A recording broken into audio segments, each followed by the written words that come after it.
Hey, welcome to the PhantomFocus Roundtable. My name is Mike Rodriguez. I'm the host of the Pro Audio podcast, the AudioNowcast. And I'm here with a bunch of gentlemen, and we're going to be talking about audio. We're going to be talking about education. We're going to be talking about hearing. But first, let me introduce them. Starting over here with Mr. Carl Tatz. Carl, why don't you introduce yourself? I'm Carl Tatz. I'm a studio designer, monitoring expert, and I'm the creator of the PhantomFocus system. That's what my label says, so I'm going with it. It's great. Followed by Mr. Mark Rubel. Hello, I'm Mark Rubel. I'm the Director of Education and instructor at the Blackbird Academy Recording School in Nashville, Tennessee. At Blackbird Studio, I'm a longtime recording engineer, producer, studio owner, musician, author. I'm writing a history of American recording studios of the 60s and 70s, and I also do forensic audio work. And finally, we have Mr. Bill Crabtree. Hey, Bill Crabtree. I'm a professor of recording industry at Middle Tennessee State University in the College of Media and Entertainment. I'm also the director of the Master of Fine Arts degree in recording arts and technologies. I'm a recording engineer. You can make an edit there. I'm a recording engineer and also a musician. Well, a drummer anyway. I'm glad to clarify that. Yeah. That's right. Hey, go ahead. Before somebody makes the drummer joke. So. I gotta beat them to it. Yeah. No, I was just going to say, you guys have such amazing educational facilities. What is it about about the area? I mean, why are you guys so successful? Well, I think it really comes from Nashville. Nashville being a music center. Years ago when our program started, we were kind of a engineer training for assistant engineers up on Music Row, and there were lots of opportunities, and our program has expanded into many different areas since then, not just studio recording, live, sound for picture, broadcast, interactive, immersive audio. So we do all things sound, not just music, but music is kind of in our DNA. Music production, and it's really just because of our proximity to Nashville, I think. And there are some really great other schools out there, as I'm sure Mark knows. We have a lot of friends out there, other great schools, and there are many other great schools.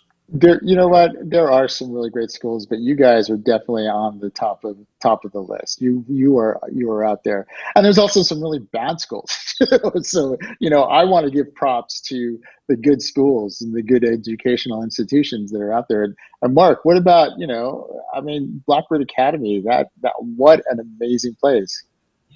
Well, I agree with Bill. We're lucky to be in the Nashville music community, which is, I think, increasingly becoming the center of the musical world. A lot of people moving here from elsewhere. It's always been an amazing musical community that's a true community as opposed to just an industry. There's a big difference. And so, being in a studio in the heart of Berry Hill, where we're surrounded by studios, and just having engineers and producers that come through the studio and in the area, it's really a community effort in many ways. The students get to learn from many different people, and they care about the future of our industry, and they're kind enough to come in and educate us, like Carl Tatz, who comes in and talks to all of our classes about acoustic design and monitoring and so forth. We get to all sorts of different perspectives, and I think that just makes for a better rounded student. And I think that applies to all the schools here. There's a great program at Belmont, there's an SAE program, MTSU. It's I think anybody that studies here is lucky. Of course, there are great schools elsewhere, and I think it's a noble pursuit to help people to be as lucky as we have been to get to work in music for our whole lives. And just, to echo what Mark's saying, the whole community is very supportive of students. The professional world in Nashville, I've never met a sound engineer that didn't want to help one of our students. That the pros, the top level guys, and all the way, every one of them, they're always very willing to give their time and help and give back to our students. And I'm sure Mark feels the same way. And a lot of that's through the Nashville AES. The Nashville AES Audio Engineering Society is such an active chapter. It's probably the biggest, most active chapter in the country.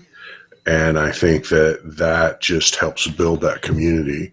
And we're part of it, and Mark's part of it. I see Mark semi-regularly on the through the AES and all the other guys.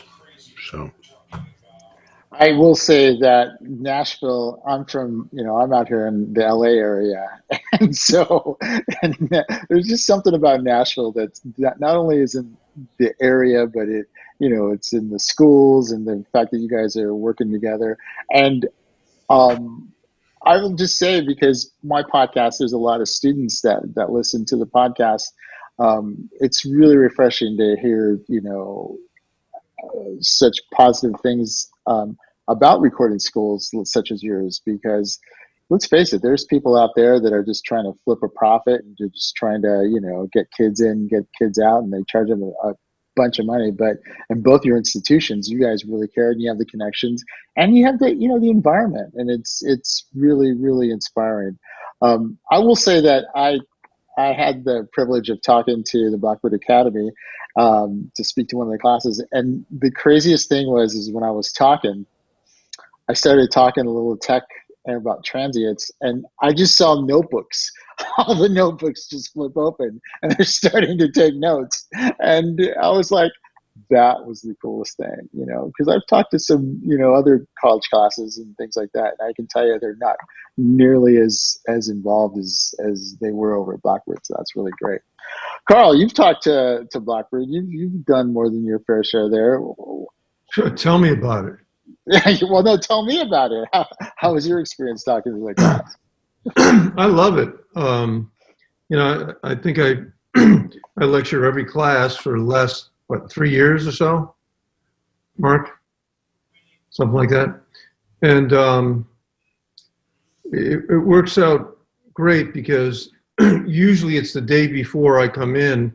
Mark will take the class, and sometimes this last class, last week, there was like over 20 people, isn't it? Like 21 people or something? I mean, so he has to take them over in shifts over to the Blue Grotto, this studio. And he just brings them in, a few people at a time, into the control room, and they all get a chance to sit in the sweet spot of the PhantomFocus system. And we play a few reference cuts. I'm not there for that, but they play a few reference cuts. And then the next day, it's just a delight to come in and explain to them, that they usually have their mouths open, and it's so much fun to explain to them why it sounded like what they heard.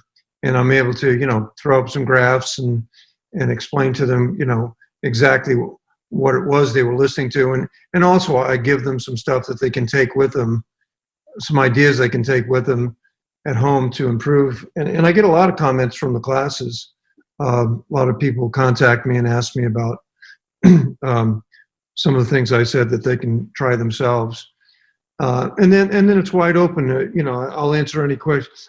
I try and just limit it to monitoring, but I'm wide open to, if they want to ask questions about acoustic design and that kind of stuff, I'm open to that too. So it's always fun, and we definitely don't get too serious, do we, Mark?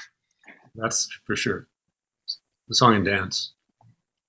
Let me ask you guys, starting with you, Bill. What's a class like when you describe one of your classes? What's that experience like? Okay, well, I teach both undergraduate and graduate classes. So the undergraduate classes are quite a bit different than the graduate classes. So thinking about the undergraduate classes, the undergraduate class that I teach is recording studio techniques. I also teach an advanced class from time to time, but I really like teaching the first level recording studio techniques because that's where you get to really mold them. And students are often very excited to be in the class. Is because we are part of a whole liberal arts bachelor's degree. It takes them some time. They have to pay their dues with their gen ed and that sort of thing before they get into the studios. So they look forward to getting into that class. But that class is largely focused on signal flow, but we do spend time on listening and monitoring, and that's kind of early on.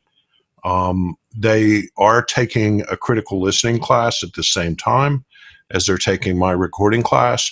So they are getting vocabulary and ability to recognize frequencies and eventually recognize compression. I think compression is one of the hardest things for somebody starting out to learn.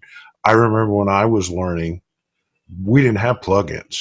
So you didn't have all this graphical feedback in terms of what was going on. All you had was a needle.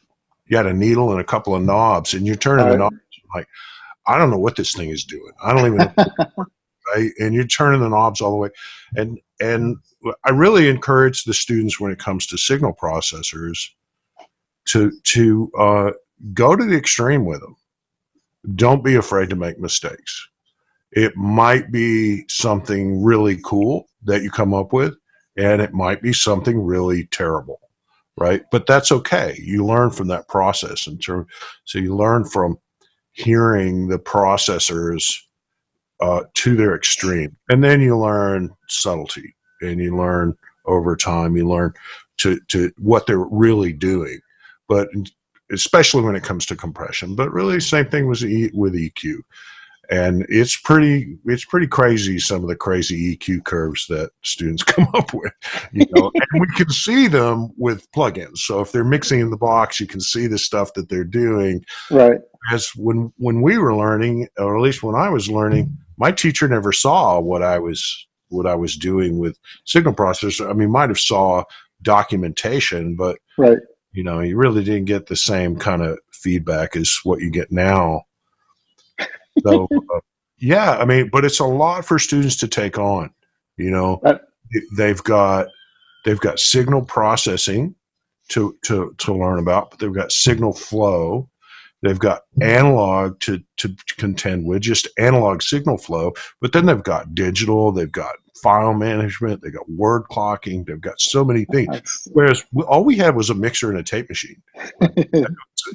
It's like you learn your signal flow. You learn how the tape machine works. You got some gizmos over here, and it was a little simpler times. And so they have a lot of graphical feedback to learn from with the computer. So they have a lot of advantages, a lot of things online, but they have more that they have to actually absorb than starting out. So I don't know if this is your question, but that's my impression of our early students.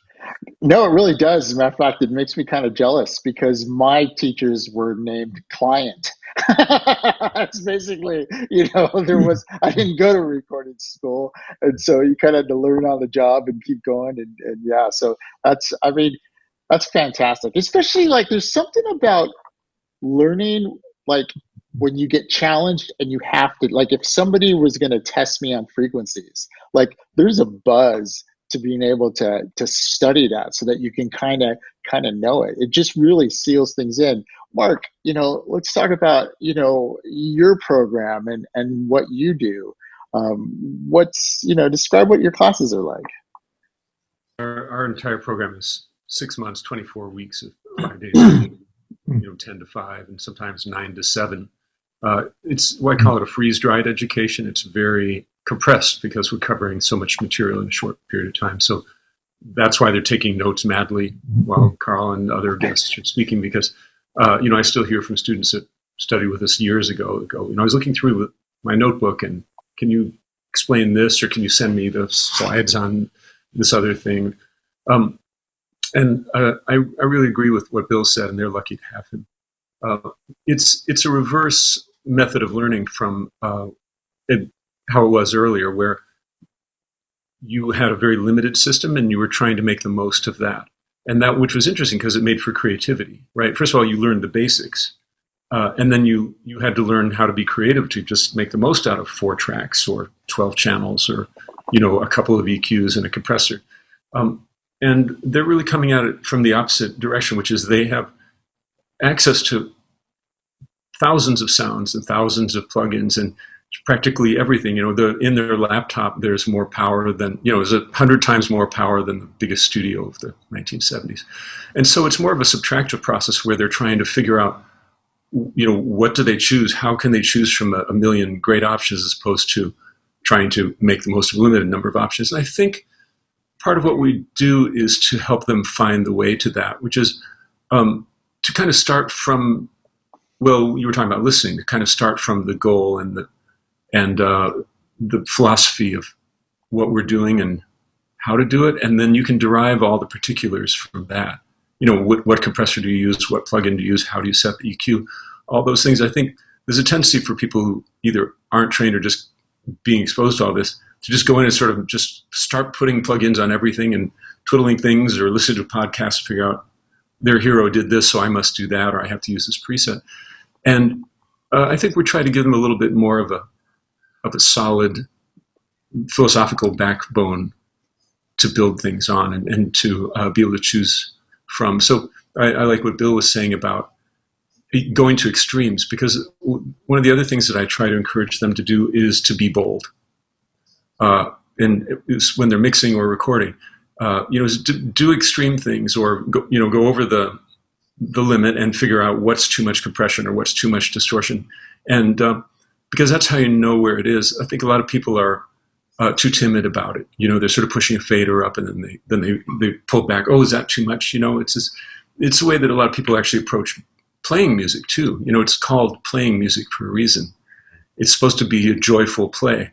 But I think the way that a lot of education is, or the way that performance has become, is that people are petrified of making a mistake, as if something terrible is going to happen if you blow the note. And so they don't want to cross the line, and it limits the amount of passion and impact that the music then has. So we're trying to give them, I think, a background in philosophy, and we're also just inundating them with information and experience and exposure to people and gear and all the rest of it. I think probably, Mark, you probably do the same thing, which is really try to provide students with some high-quality multi-tracks and let them mix really well-recorded stuff and let them hear what it sounds like to have a great recorded drum kit, right? Or just, a good-sounding vocal, whatever it is, exposed by itself. And sometimes those just great sounding multi-tracks, really trying to give them a sense of what it should sound like on tape to start with. So we do some mixing early on, and I give them some really well recorded things, but then also give them some stuff that's got major problems that they have to fix. Because if they're working, starting out, they're going to be fixing problems, right? They're not going to be starting out with the greatest play. It's so true. But they need to know where they're going, and so to get that context of what a great multi-track should sound like, I think is important, and I can imagine that the resources you guys have at Blackbird when it comes to that kind of thing. Let me, let's we partly if they they get to work with all these incredible microphones and incredible rooms and so forth, and so it gives them an idea of where the bar is and how good things can be. It also gives them, I think, a grounding in understanding that the equipment doesn't make the recording; it's the techniques and what you do with it. And I think we're in a good place with all the equipment to be able to discount the importance of the equipment and the importance of attitude and technique and so forth. So it's an amazing opportunity in that way, but we also are fully aware that they're probably not necessarily going to be sitting in front of a Neve when they get out. And so I think it helps to prepare their ears and their attitudes and their brains to know where the bar is and then to be able to apply it to whatever they have. Well, that sounds like a system that will help them not only down the road, like you were saying, but when they get out of school. Exactly when they get out of school and they have 3 microphones and a DAW and they got to make it work. Let's transition back to the modern set of things, and let's talk about the PhantomFocus system. And let's start with you, Bill. Do you remember the first time you heard the PhantomFocus system? It was just some AES event in Nashville that Carl was doing, and I don't remember the studio that it was, but that was the first time I heard a PhantomFocus system. But when I really got to spend more time with the PhantomFocus was at John Merchant's room here in Murfreesboro. John is now our department chair, and he has a studio at home that Carl designed and installed the PhantomFocus in, and it's very similar in terms of it has the same monitors in terms of the near fields, the Opal events with the dual subs and so forth, and so it's a very similar system. But it also has those huge speakers that he brought up from Miami. And those things are massive. I don't even know what they are. They're just these massive speakers that he got from Barry Gibb. But so that's another room that I was able to listen to the PhantomFocus, and then we put it in Studios D&E. It's similar to the room behind me. We put PhantomFocus in. We kind of went about it backwards. We put it in our 2 worst rooms. So we had our 2 least desirable rooms for students to work. So we had our A room and our B room, which are in the big Bragg building. Those are big studios, and those were very attractive to students. But then we had our D&E rooms, which were these small. They used to be dorm rooms. In fact, they were transitioned into studios. Wow! And so we were able to get the money to upgrade those rooms with some surface treatments, modest surface treatments, and put in the PhantomFocus. And at that point, we also put in new consoles. We had the Sony Digital DMX 100, and we put in the SSLs, the AWS 924s, with the PhantomFocus, and it made what used to be very kind of ghetto rooms, not particularly attractive to students, much more attractive for students to use, and it made them reliable mix spaces. And then from there, we went to we put it in the A room and the B room and then the C room and the mix lab. And so we've got 6 studios with a total of 9 systems in terms of some of them are dual and one of them is 5.1, the A room. But so now the general effect is that the very consistent from one room to the next to the next to the next. And so when a student can start a mix in one room and finish it in another, and it's not a radical change. There are some differences between the rooms because they're acoustically different spaces. Yeah. But and different speakers. Some rooms we have the big boxers, and some rooms they're big Genelecs and things like that. But it's the low end that is the hardest thing to make consistent, and it's the hardest thing, really, to me, mixing to get right. Yeah. And so the consistency of the low end, I think, helps students. It does take some adjustment for students to get used to mixing with subs, because they're not used to hearing 30 hertz. Yeah. Well, you know what? That brings up a question I'm going to ask you in a second. But before we even get there, when you first heard a PhantomFocus system, what was that like? Describe that experience to me. At that time, I think my main impression was the imaging, just the precise imaging of the system. It's really just a lot of clarity in terms of what is where between the speakers, and depth, and also the low end. But that wasn't my early on impression, because I wasn't hearing it, I was hearing it totally out of context, Sure. right? Hearing it from room to room to room, the consistency of the low end.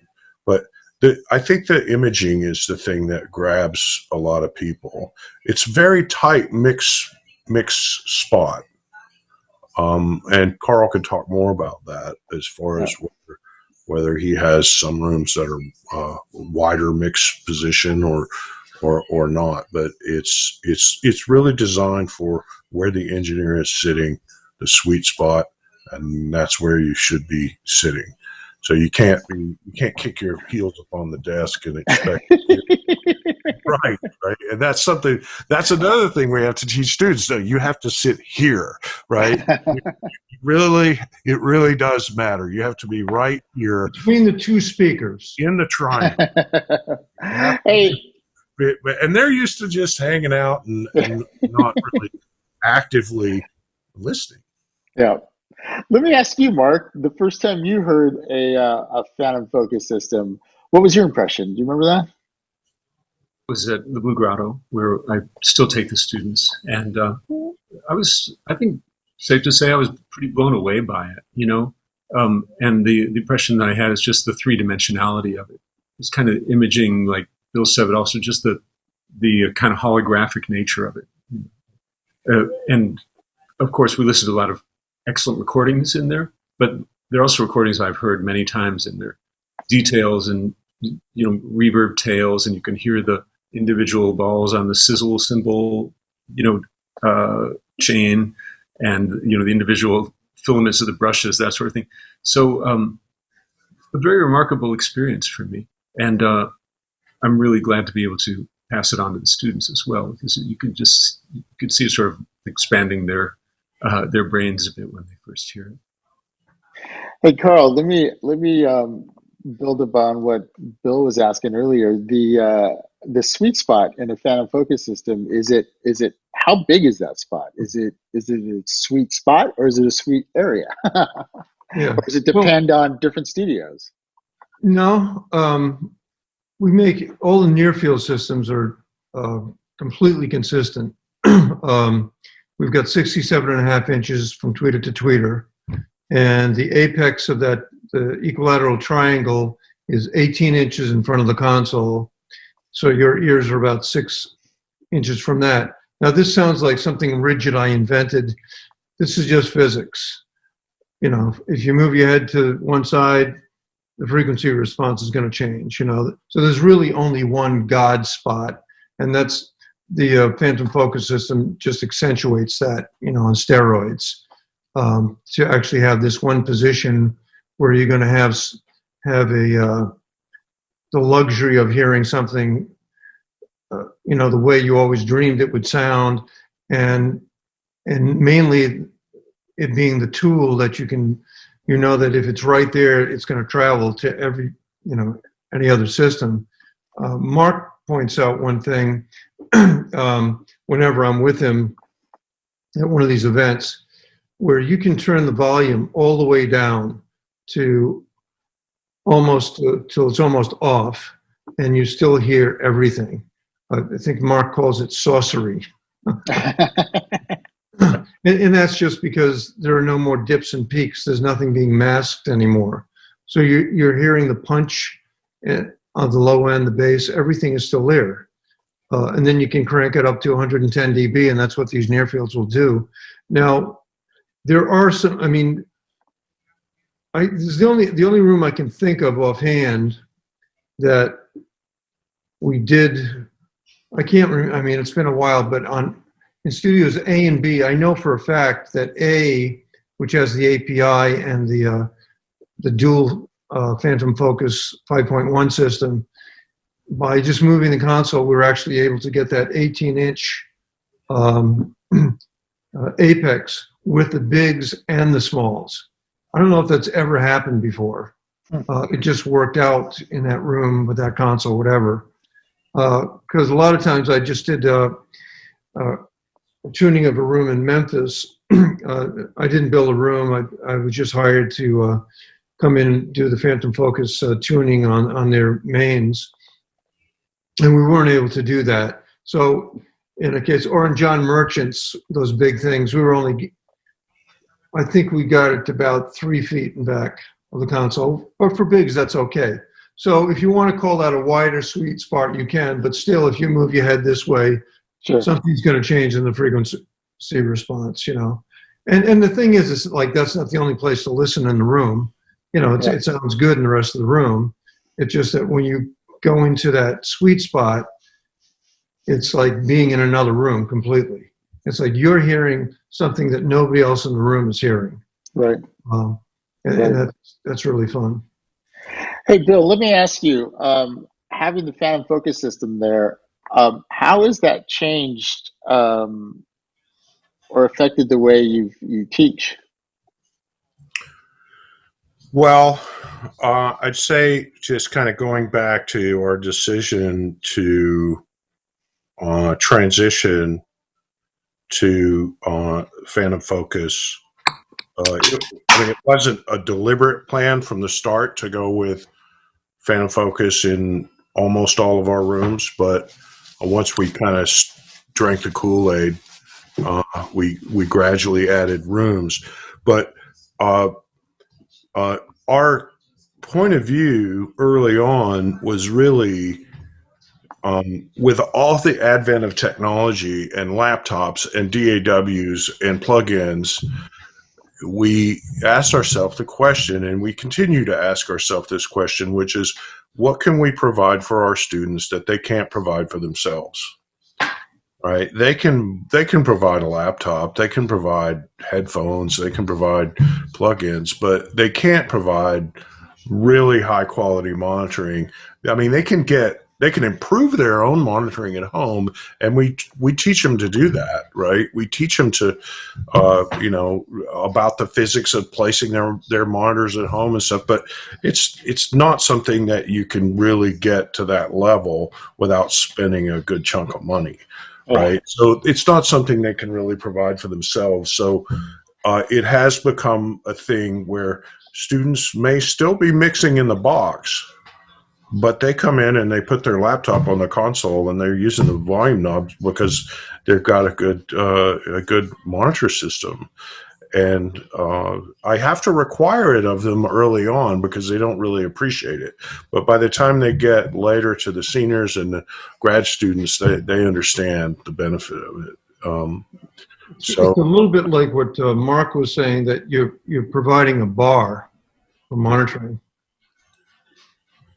Hey, let me ask you, Mark, taking the students, I know at your program, you visit a lot of different studios. Going to studios and hearing the PhantomFocus system, how has that affected the way you teach your students now that they've heard like what it can really sound like? Really helpful, partly just because when I'm talking about acoustics and room design, I find it fascinating. But they're more interested when they know what it does, right? And that's why we go to the Blue Grotto, and then Carl comes in. If first we just started out talking about standing waves and eigentones and geometry and so forth, that's moderately interesting. We can make it as interesting as possible, but when they actually hear it, then they really are eager to know, how did you do that? And it just emphasizes the importance of monitoring, which is, I think, important to any audio engineer. You can have all the equipment in the world. If you can't hear what you're doing, then you're just guessing, you're groping in the dark. So, I think that's where I encourage people to invest the most, is in a high quality monitoring system, so they actually know what they're doing. And it really is for people starting out with their own home studio or whatever. They want to spend all this money on channels for their DAWs so they can record drums at home or something like that. And it's just your money, and we tell them over and over, your money is much better spent on improving your monitors. If you've got a good playback system at home that you can count on and you understand it, everything you add on after that is going to be twice as good. Well, let me ask you, that's really interesting. How do you teach critical listening? And we'll start with you, Bill. Like, how do you teach kids? Because I agree, monitoring is like, that's some money that's well spent.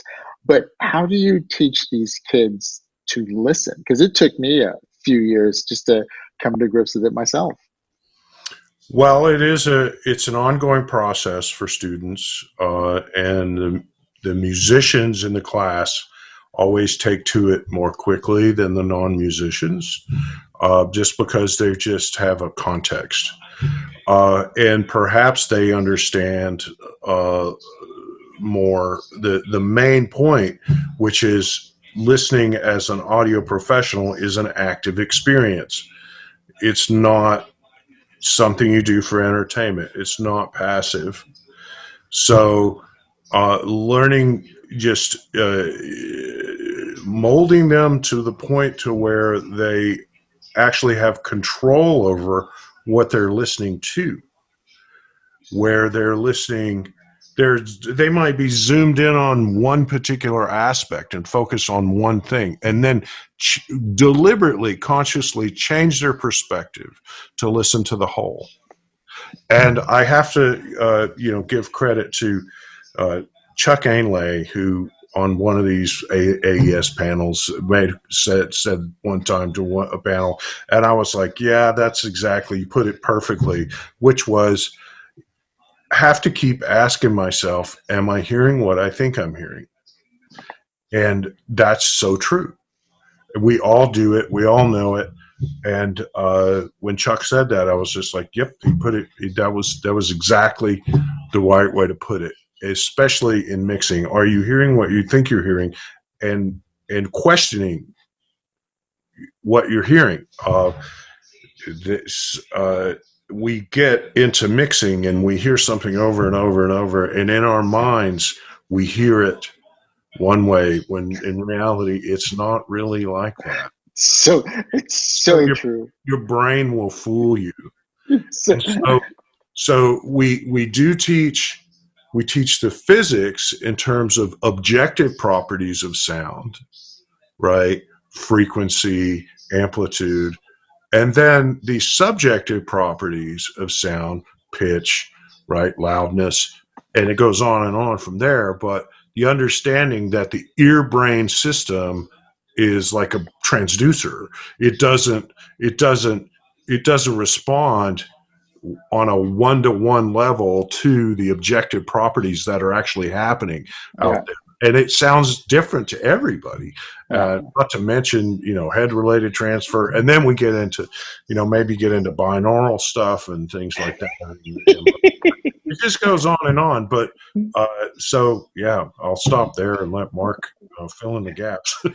Yeah, let me ask you, Mark. How do you teach listening? How do you teach the art of listening over Blackbird? What's your process? There are a variety of things that we do, and I'll ask them to critique a song or analyze a recording and show that they're learning to listen in this way. Just what are the elements? What are the decisions that went into making it? This sort of reverse engineering the process, I guess, literally, right? There might be a recording they've listened to the whole time, but as they become aware of things, they're able to analyze, why does it sound the way it does? What were the decisions? What was left in? What was left out? How does it change? And so forth. And we do a fair amount of it in class where, I do various presentations, try to expose them to a variety of styles of music, including things they might not be familiar with, and look at it from all different angles. What's the frequency spectrum and how does it change? What's the overall energy contour of the song and how does it change and why? How does the arrangement tell the story, and how does it aid with, or how does the whole package work? And then what Bill was talking about, sort of what I call the mental zoom control. The ability to zoom in and go, okay, that's the beater of the bass drum, and then the ability to And that's in some ways easier, right? Than the ability to zoom back out and say, how does it feel? And how is it going to feel to someone? So it's funny because we're teaching them to zoom in and listen to things, which is really important to hear the differences that we make. But you also have to learn to be able to push that aside and listen like a consumer or a civilian or whatever you want to call it. Yeah. I had a student ask me the other day, it's like, when are we going to be able to start hearing like regular people again? Did you say never? Never, ever. Yeah.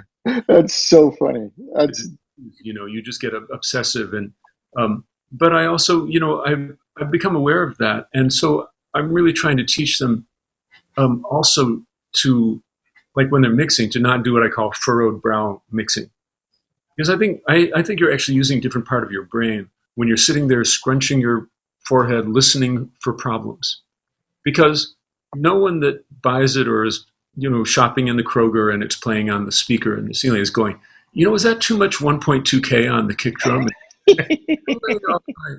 Nobody, they might feel the results of it, but nobody else is thinking that way. And so I think it's important to train them also to be able to sit back and take the overall view and say, not even how does it sound, but how does it feel? You know what? That's so true. That's so true. How does it feel? It actually goes to some of the stuff I do, like with the PhantomFocus system.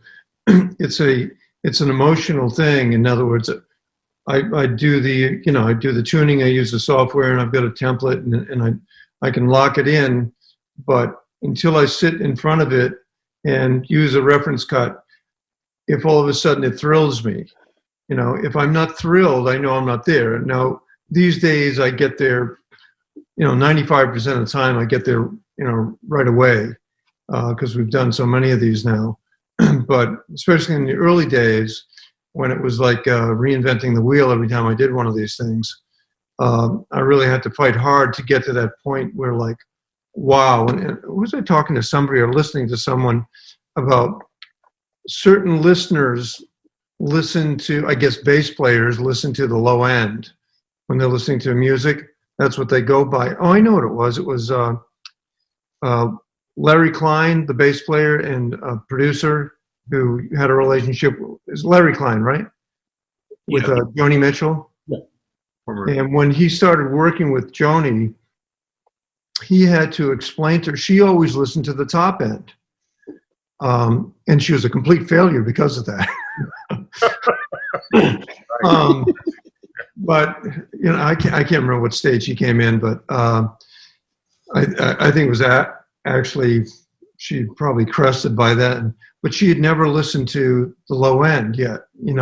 Listened to music at that point. I can't remember what record. I wish I could explain this better. But she started paying attention to the low end, and it was revelationary to her. You can imagine what it was like Jaco Pastorius on Hejira, to have that experience. So it was a real turning point for her. There are some theories that females respond more to high frequencies. It could be evolutionary, having to do with baby cries and so forth. There's a theory that it's also cultural. That some cultures are more oriented towards high end, and that ours is a little bit more low end focused. And it'd be fun to speculate about. That's where the emotion is. That's the emotion is in that low end. If you have that, then the rest of it's candy. Yeah. I'll tell you something to me, Carl, at the Blue Grotto, which is that system taught me to not be snooty about modern pop music. I was dismissive of, popular pop music. And I think,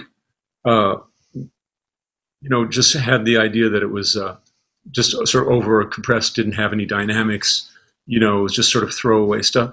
But one of the things they have that they play on the system is Katy Perry, Teenage Dream. And when you really listen to it and you hear what a big dynamic range it is, and what a kind of fun roller coaster ride that song is. And that was listening on that system that I realized, wow, this has 20 times the dynamic range of a punk rock song, and it has a bunch of subtlety, and there's a bunch of interesting layers of synchronized delays and going to reverbs. And, I think I never had the chance to sit down and listen to it seriously, but that also, opened my eyes to all of that, including Serban. And Well, I think we talked about this in the class. What Serban does, when he mixes, he tries to mix as loud as he can without hurting your ears. And that Bruno Mars, which is one of my favorite demo cuts, you can just really crank it loud because he doesn't have the high end killing you.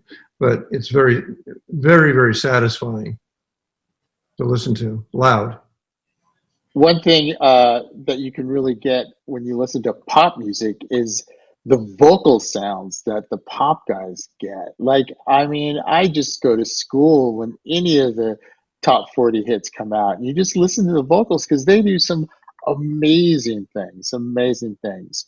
Anyway, hey, one thing, talking about teaching students to listen and things like that, one thing I found out about mixing throughout my own career is that you really got to approach mixing, and when you hear stuff, especially your own stuff, you cannot lie to yourself. Like, you have to be so honest with yourself, because the second you start lying to yourself, right, you just start going down an avenue that it may be the wrong way to go. So, like, if it doesn't sound good, it doesn't sound good. Don't try to fake it. And I think that's what a system like PhantomFocus really helps, is it's so honest. It's emotional, it's all this other stuff that we all talk about, but there's just this blatant honesty about the mix that you just cannot hide. Good emotions and bad emotions. Exactly. It's just right. Like, it's just right there. Especially like when you get frequencies that are all colliding and it's just starting to collapse, and you're like,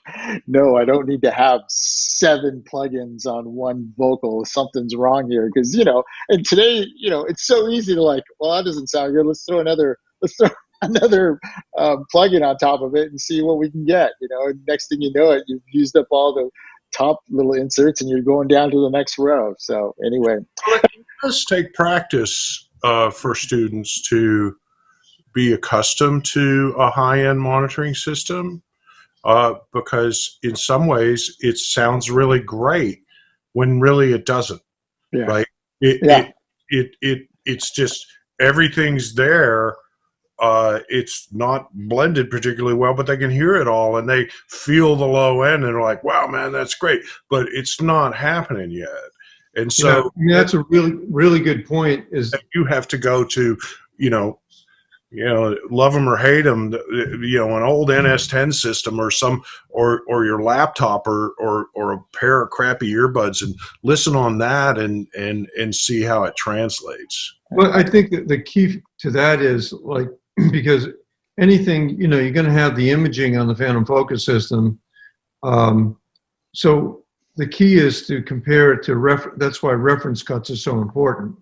Right. Hey, this sounds great. Let me compare it to this reference cut, and then all of a sudden it occurs to you, I suck. That occurs to me every day. All of us. That's why we keep getting better.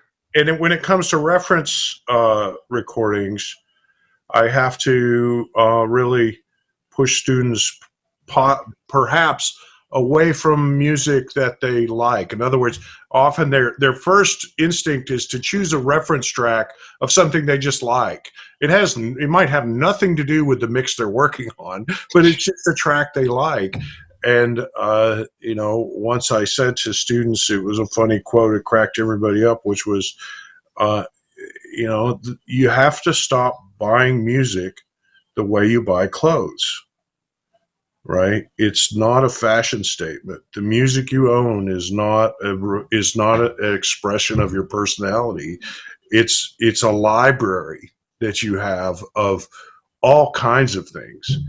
And it's just not an expression of your personality to have a certain collection of music. I think that's less the case now, maybe because of streaming services. Students are exposed to so many different things, But Bill, let me ask you a question on something you mentioned.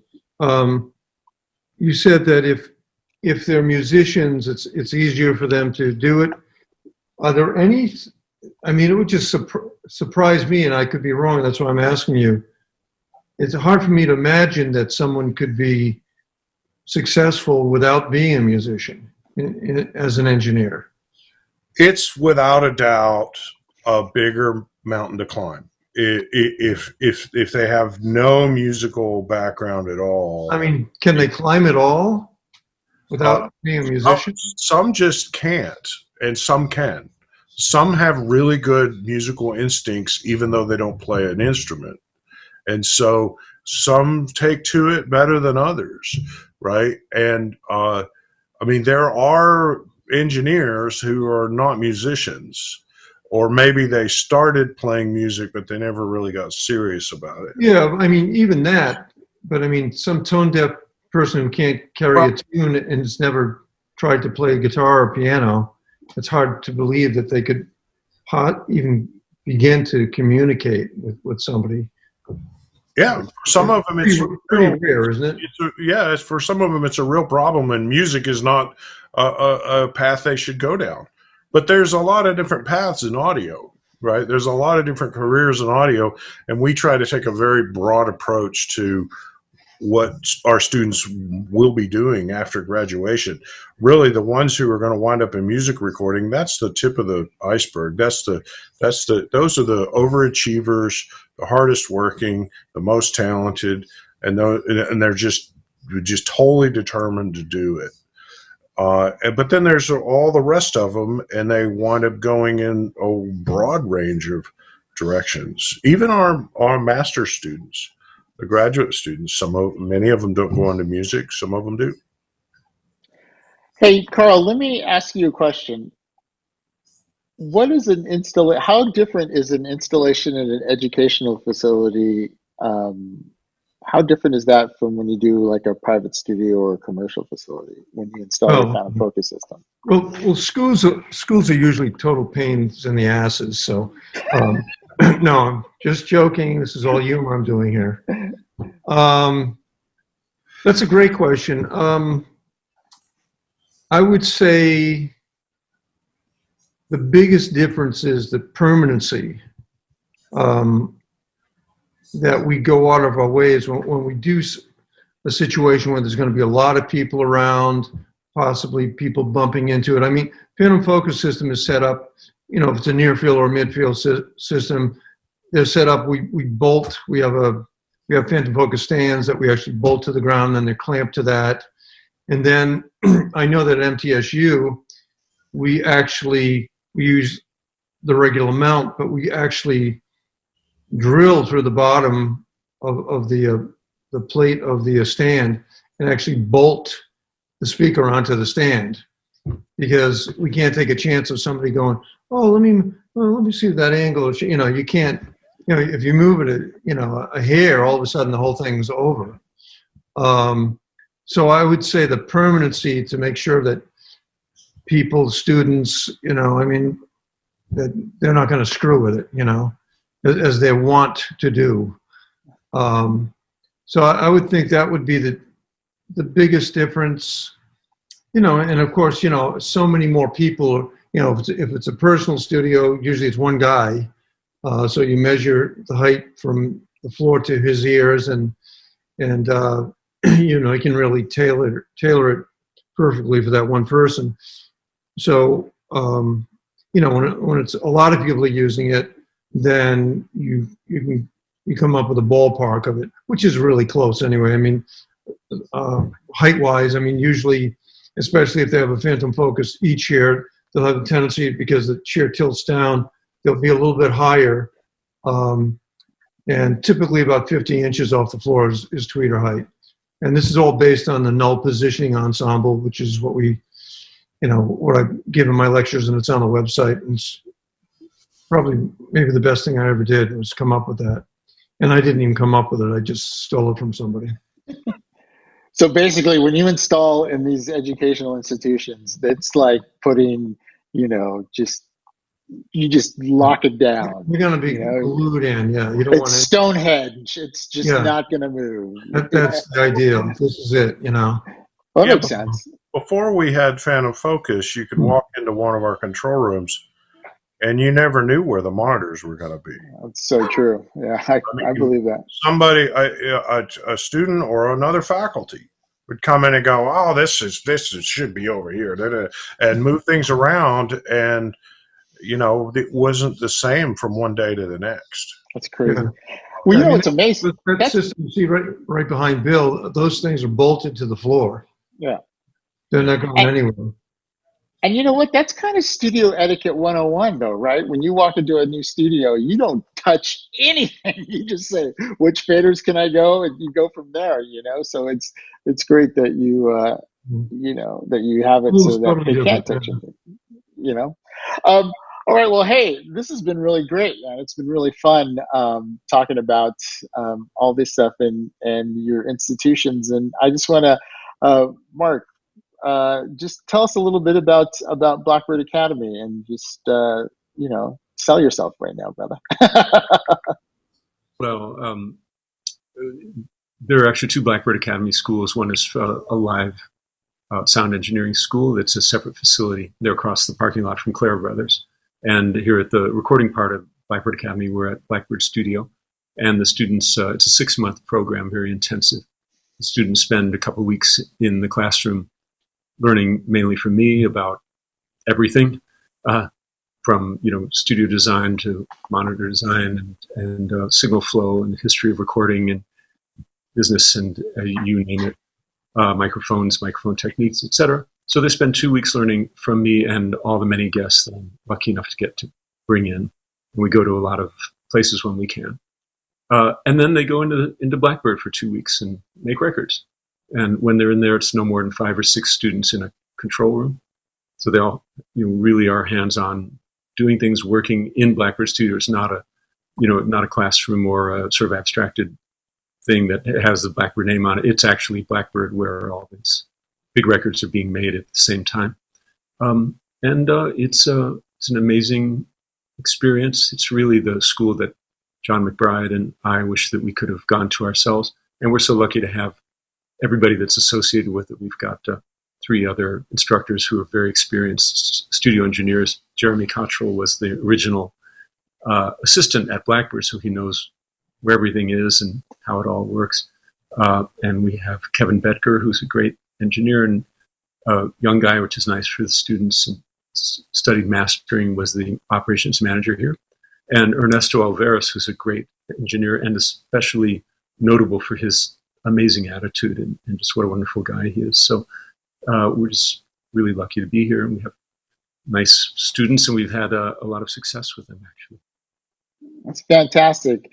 Bill, tell us a little bit about Middle Tennessee State University's program. Well, MTSU is just south of Nashville, about 25 miles south of Nashville. The recording industry program has been here for a little over 40 years. We're part of a big state university of 20-something thousand students, and we are in the College of Media and Entertainment. The recording industry department as a whole has programs in music business, commercial songwriting, and audio production. We also have a Master's of Fine Arts degree in Recording Arts and Technologies, and I'm the guy that's in charge of that. The audio production program is a typical 4-year Bachelor of Science degree.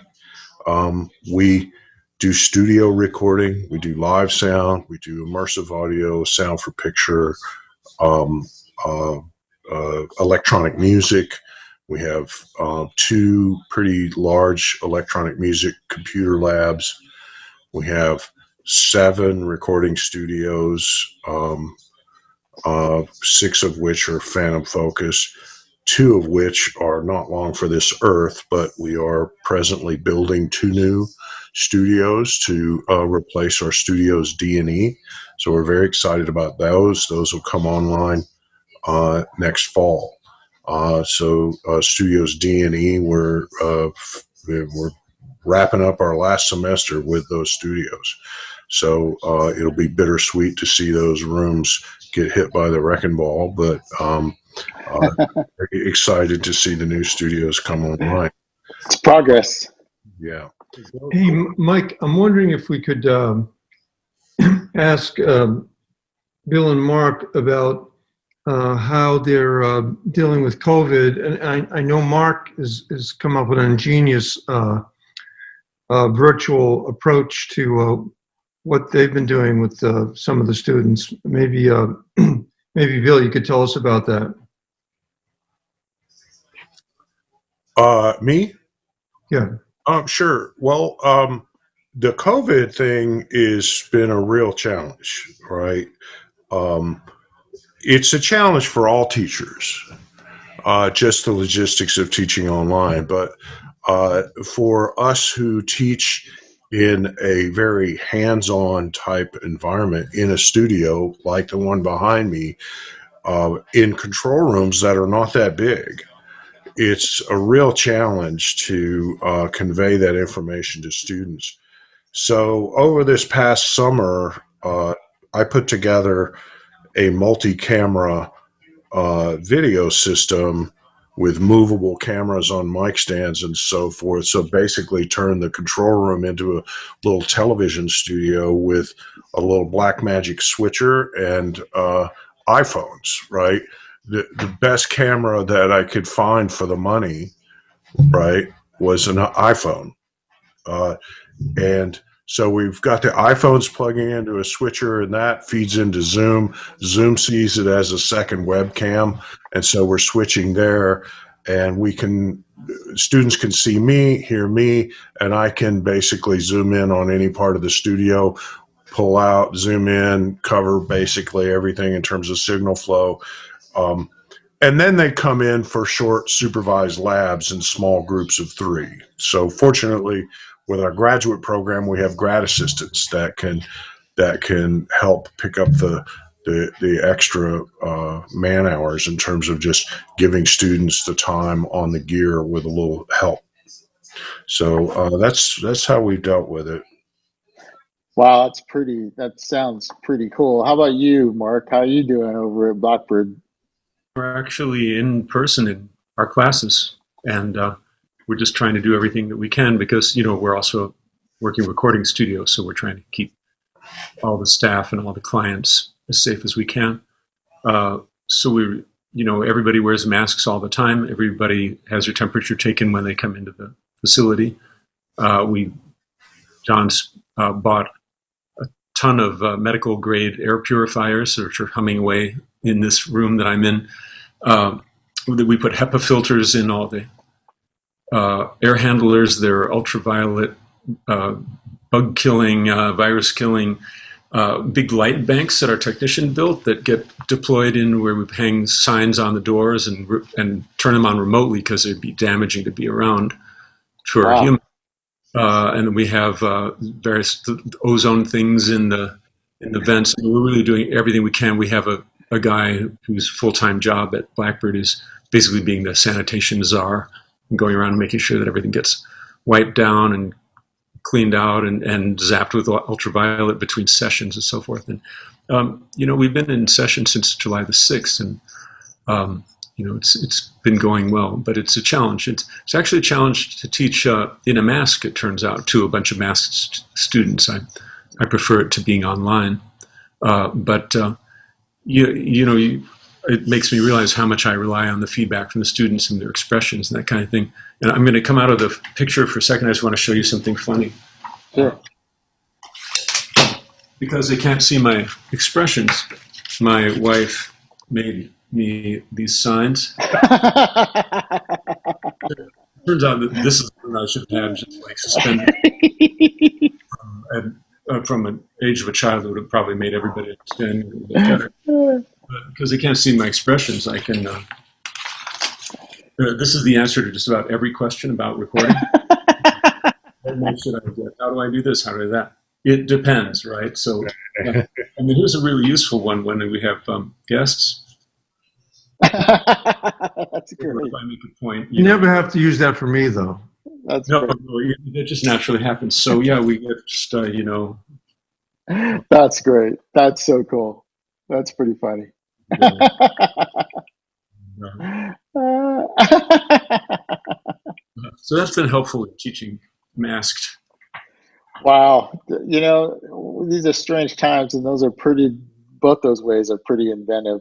Um, Well, gang, this has been a really great roundtable, and I've learned a lot actually through your approaches to teaching the students. And I will just say I am jealous of of the students in both the programs, and it's so great because you're both really successful, but it's like two different routes. You've got the traditional 4-year route, over at Middle Tennessee, and then you've got the get in, learn the stuff, and you just want to get going over at Blackbird. I just think it's two approaches that are great. Carl, do you want to say anything before we sign off? Just the usual question at the end of any of these roundtables. Who was the 16th president of the United States? Abraham Lincoln. Okay, what do we have for him, Mike? That's correct. To get there, I was counting up. Oh, there'll be other questions for you down the line, Bill. That's awesome. All right. Well, hey, thank you so much. Hey, guys, thank you so much for participating in this. It's really been a gas, and I love both you guys. It's been great. And nice to see you guys. Good to see you, Mark. Pleasure seeing you. All right. Well, for myself and all the guys here, thank you so much for listening, and we'll catch you next time.